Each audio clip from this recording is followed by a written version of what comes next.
বিসমিল্লাহির রহমানির রহিম। আসসালামু আলাইকুম রহমতুল্লাহ। প্রিয় শিক্ষার্থীরা, আজকে আমি তোমার সাথে যে বিষয়ে কথা হলো তা হলো তৃতীয় শ্রেণীর 108 ও 9 পৃষ্ঠা নিয়ে। চলো দেরি না করে আমার ভিডিওটা একখানে শুরু করে দিই। হ্যাঁ, এই যে এখানে অঙ্ক এইভাবে দেওয়া আছে। উষার 25 টাকা 75 পয়সা ছিল। তার মা তাকে আর খাতা কেনার জন্য 82 টাকা 75 পয়সা দিলেন। এখন উষার কত টাকা হলো? মানে এইভাবে অঙ্কগুলো তোমরা পড়বেন। আমি এখন অঙ্কগুলো দিতে যাচ্ছি, ভিডিও অনেক বড় হয়ে যায়। চলো দেরি না করে শুরু করে দিই। আচ্ছা, 3 নম্বর বলছে কি যে উষার ছিল সেক্ষেত্রে সিএলআর ছিল কত? 65 টাকা, হ্যাঁ, আর হলো 75 পয়সা। এই ছিল কথা। তার মা তাকে দিল, তার মা দিল, দেশকে দিল, এগুলো দিল কত? এই 82 টাকা, আর কত তোমার 75 পয়সা। 82 টাকা 75 পয়সা দিল। তাহলে আমরা মোটাই আমরা কী করবো এখন? যেহেতু দেওয়া দেওয়ির কারবার, তাহলে আমরা এখানে আর কোনো বাকি আছে? তাহলে অবশ্যই এটা যোগ দিয়ে কাজটা করতে হবে অবশ্যই। তাহলে আস্তে আস্তে এখন উষার মোট টাকা হলো, এখন উষার মোট টাকা হলো কত টাকা হলো আমরা দেখতেছি এখন। তাহলে 148 আর হলো কত হলো 50 পয়সা। এইটা হলো তোমার টাকা, এটা হলো টাকা, এটা হলো তোমার পয়সা। কেন? এই 5 ও 10 হাত হলো 1, 7 7 14 15 5 হলো 1, তাহলে 5 2 7 থেকে 8, হ্যাঁ হলো 8। তাহলে আমার এই যে 8 7 14 এই যে অঙ্ক হলো এত পানির মতো, তাহলে এইটাই সেই অ্যান্সার ছিল। তোমরা এখন অ্যান্সারটা সুন্দর করে লিখে নেবা। এর সাইডে আসেন। এই 4 নম্বর অঙ্কটা হলো জুবাইর 78 টাকা 25 পয়সা দিয়ে একটি খেলনা কিনলো। সে দোকানদারকে 100 টাকা দিল। দোকানদার তাকে কত টাকা ফেরত দেবে? মাই ডিয়ার স্টুডেন্ট, তাহলে আমরা এখন শুরু করে দিই। তাহলে দোকানদারকে দিল, দোকানদারকে দিল কি দিল? যে 100 টাকা, কত পয়সা? 00 পয়সা। এখানে পয়সা ছিল না, আমরা পয়সাকে ধরে নিলাম, কেন পয়সা ছাড়া অঙ্কগুলো হয় না। আচ্ছা, এবং জুবাইয়ের খেলনা কিনলো, খেলনা কিনে কত? তাহলে 78 টাকা, তাহলে 25 পয়সা। এই যে 25 পয়সা, ঠিক আছে, এটা টাকা ছিল, এটা 00 ছিল, 0 পয়সা। হ্যাঁ, তাহলে আসেন, তাহলে অবশ্যই এটা বিয়োগ দিতে হবে। কেননা আমরা যেহেতু এখানে মানে তার একটা খরচ হেদার আছে, তাহলে এখন আসতেছে কত? 21 টাকা, 21 টাকা 75 পয়সা। তাহলে দোকানদার ফেরত দেয়। এখন মাই ডিয়ার স্টুডেন্ট, অঙ্কটা বোঝার চেষ্টা করবো। এই যে 5 আছে 10 5 হাতে হলো 1, এই 3 আছে 10 7, হাতে থাকলে আমার 1, এই 9 আছে 10 হলে 1, হাতে হলো 1, 8, তাহলে 8 আছে 10 হলো 2, হাতে হলো 1, এই 1 মিলে 0। অঙ্ক হলো তোমার জন্য, এইটাই সেই অ্যান্সার। আচ্ছা, তারপর আসেন, এবার আসলে 2টি খাতার দাম। আমরা ওই খাতা পেন্সিলের হিসেবে এখন যাব। এই কথায় আসেন, 2টি খাতার দাম এত টাকা, একটি কলমের দাম এত টাকা এত পয়সা। আরিশা দোকানদারকে এই জিনিসগুলো কেনার জন্য 200 টাকা নোট দিল। আচ্ছা, তাহলে দোকানদার আরিশাকে কত টাকা ফেরত দেবে? আমরা এটা এখন লিখি আমরা। তাহলে 5 নম্বর, এটা 5। যদি নাম্বার না থাকে আমরা 5 দিয়ে অঙ্ক করব। তাহলে 2টি খাতার দাম 80 টাকা, ঠিক আছে, 00 পয়সা। মানে এখানে পয়সার কথা ছিল না, পয়সা দিয়ে দেবো। একটি কলমের দাম, একটা কলমের দাম হলো কত? 25 টাকা। তারপর কত? 75 পয়সা। এবার আসেন, তাহলে নিশ্চয়ই আমরা এখানে কি করব? এই খরচটাকে আমরা এখানে নিয়ে নেব আগে। হ্যাঁ, 2টি খাতার দাম এত, একটা কলমের দাম যেটা ছিল আমরা যোগ করে নেব আগে, কেননা খরচ হয়ে গেল। আচ্ছা, তাহলে আমরা পেলাম কত? 105 টাকা 75 পয়সা। এটা পেলাম। খাতা কলমের মোট দাম, খাতা ও কলমের মোট দাম এইটা ছিল। হ্যাঁ, এখন পিটিও আমরা যাচ্ছি অপর পাতায়। 105 টাকা 75 পয়সা। এখন পাইলাম যেটা, লেখো। দোকানদারকে দেয় কত টাকা? 200 টাকা, 00 পয়সা, ঠিক আছে। আচ্ছা, জিনিসের দাম কত হলো? 105 টাকা তোমার 75 পয়সা। এবার আসেন, তাহলে নিশ্চয়ই আমাকে এখানে আবার কী করতে হবে? বিয়োগ করতে হবে।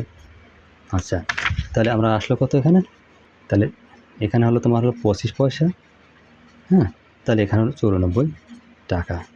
মাই ডিয়ার স্টুডেন্ট, এইগুলো তো বিয়োগের বাকি নেই। এই যে 5 10 5 হাতে হলো 1, এই 8 আছে 10 2 হাতে হলো 1, এই 5 6 আছে 10 4, এই যে 4, হ্যাঁ, এটা টাকা, এটা টাকা ছিল, এটা টাকা। এইটা হলো সেই, এই যে 4 হলো, হাতে হলো 1, এই যে 1 আছে 10 হলো 9, হাতে হলো 1 মিলিয়ে 0, তাই না? এই 94 টাকা 25 পয়সা।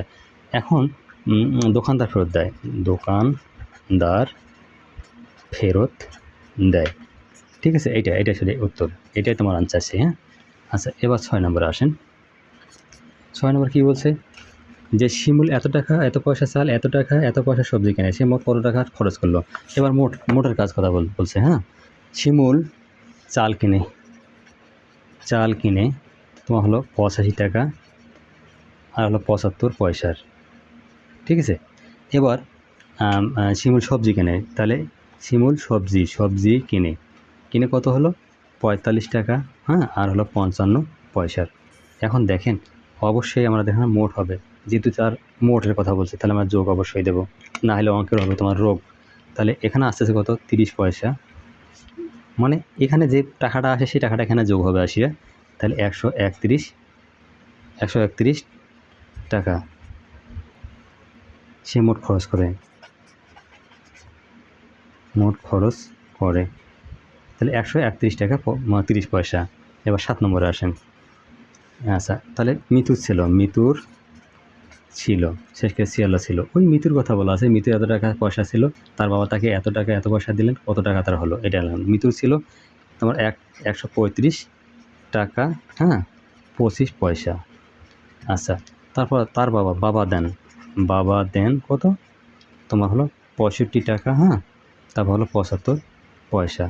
তাহলে আমরা এখান থেকে যেটা পাইলাম তার মোট হলো 201 আর 00, এটা হলো পয়সা আর এটা হলো টাকা।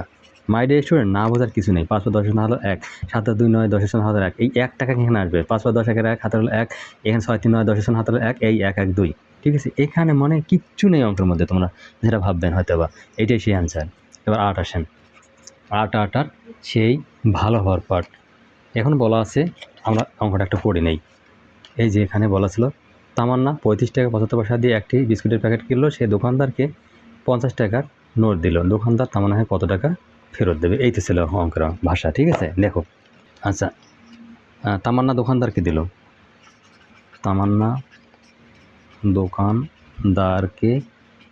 দেশকে দিল এগুলো, হ্যাঁ, দিল হলো 50 টাকা আর সাথে কত ছিল 00 পয়সা। যখন থাকবে না তখন আবার 00 পয়সা লিখবো।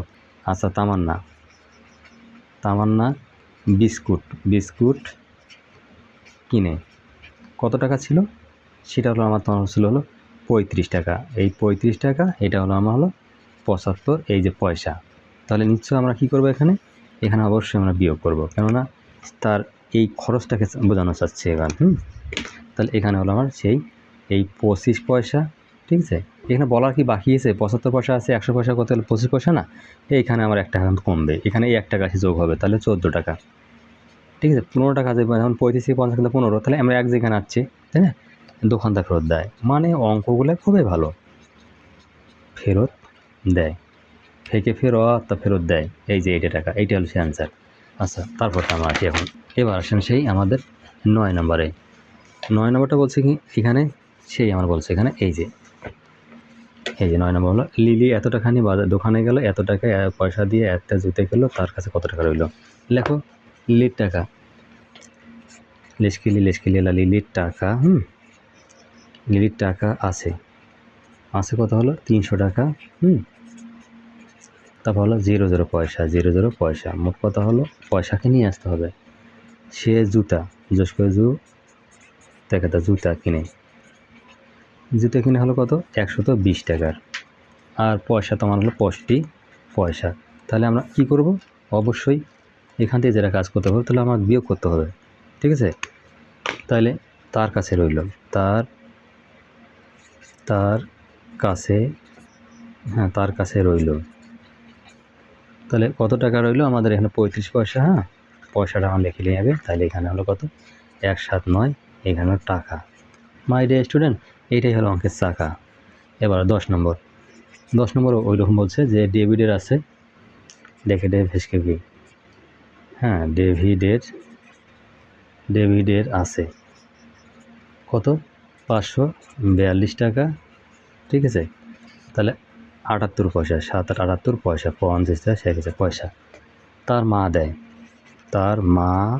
দেয় দেখে দেন, তার মা দেয় কত 300 টাকা, আর 55 পয়সা, এই ছিল এখানের কথা। তাহলে আমাদের যত এখানে দুইজনে, সে তার কাছে আছে, তার মা দেয়, তাহলে যোগ হবে, না হলে অঙ্কের মতো রোগ হবে। আচ্ছা, ডেভিডের ডেভিডের মোট হলো কত? এই যে আমরা এখানে টিক চিহ্ন দিলাম, 843 টাকা, আর কত পয়সা? 33 পয়সা। কেমনি? এই যে এখানে একটা খেয়াল করতে হবে, আমরা কিন্তু এখানে একটা খেয়াল করবেন, আমরা যোগ করছি, যেহেতু এখানে যোগ করছি, তাহলে 8 5 13 3 হাতে 1, 7 8 12 আর 3 13 3 হাতে 1, এই এখন এই 1 এই 2 1 3, এই আমাদের হলো 4, এই 5 3 8, এইটাই আমরা এখানে যোগ যেহেতু করছি, আমরা বিয়োগের চিন্তা করলে তো হবে না। তারপর আসেন, তারপর এইটাই সেই অ্যান্সার। তারপর আসে 11 বলছে রিয়া, মানে অঙ্কটাকে তোমরা ভালোই পড়ে নেবেন। রিয়া 128 টাকা 50 পয়সা নিয়ে বাজারে গেল, সেখান থেকে 77 টাকা 25 পয়সা খরচ করার পর তার কাছে আর কত টাকা অবশিষ্ট রইল। মাই ডিয়ার স্টুডেন্ট, মানে অঙ্ক খুবই সুন্দর অঙ্ক। এবার আসুন সে 12 কি বলছে? 12 একটু অঙ্ক আমরা দিয়ে দেই। রিয়া 100 টাকা নিয়ে দোকানে গেল, এত টাকায় এত পয়সা দিয়ে একটি বই কিনলো, তার কাছে কত টাকা হইলো? মাঝে মাঝে অঙ্কগুলো আমরা পড়তেছি, তোরা অঙ্ক দেখবেন আর করবেন। রিয়া দোকানে নিয়ে যায়,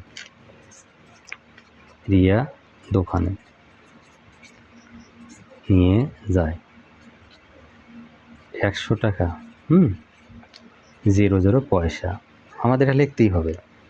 সে বই কিনে তাহলে 69 টাকা আর হলো 75 পয়সা। তাহলে একখানে করো, তখন আমাদের কী দিতে হবে? যেহেতু খরচ হয়ে যাচ্ছে, তার বিয়োগ চিহ্ন দিতেই হবে, এটার কোনো আর ভুল নাই। তাহলে তার কাছে রইল, তাহলে এখানে কত হলো? আমরা 30 টাকা 25 পয়সা। এখন দেখেন, এই 5 10 5 হাত হলো 1, এই 8 8 10 2 হাত হলো 1, এই 10 মিলে গেলো 0। এখন তোমার 6 হাত হলো 1, এটা 7 7 10 3, 1 1 মিলে গেলো 0, তা 30 টাকা। এইটাই সেই অ্যান্সার। এবার 13। আচ্ছা, 13 কী বলছে?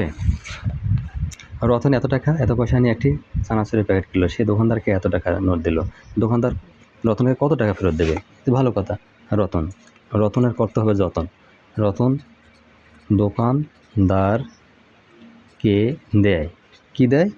100 টাকা 00 পয়সা। মানে মোট কথা, যখন পয়সা না থাকবে তখন 0 লিখতেই হবে, না হলে অঙ্ক করতে পারবে না। রতন চানাচুর কিনে, ঠিক আছে। আচ্ছা, 45 টাকা আর হলো 50 পয়সা, এটা সে কিনে। তাহলে অবশ্যই তার বিয়োগ হবে। বিয়োগ এই কারণে হবে, সে তো খরচ করে ফেলছে, যেহেতু নোট দিয়েছে তোমার 100 টাকা। তাহলে এখন এখানে দেখেন 50 পয়সা আমরা পাইলাম, 50 পয়সা এখানে তোমার হলো 54 টাকা। তাহলে দোকানদার রতনকে ফেরত দেয়, দোকানদার ফেরত দেয়। তো এইটাই ছিল সেই অঙ্কের ভাষা। তো মাই ডিয়ার স্টুডেন্ট, আমার ভিডিওটি সামান্যতম ভালো লেগে থাকে তাহলে লাইক এবং সাবস্ক্রাইবের পাশে থাকো নেক্সট ভিডিওর জন্য। আল্লাহ হাফেজ।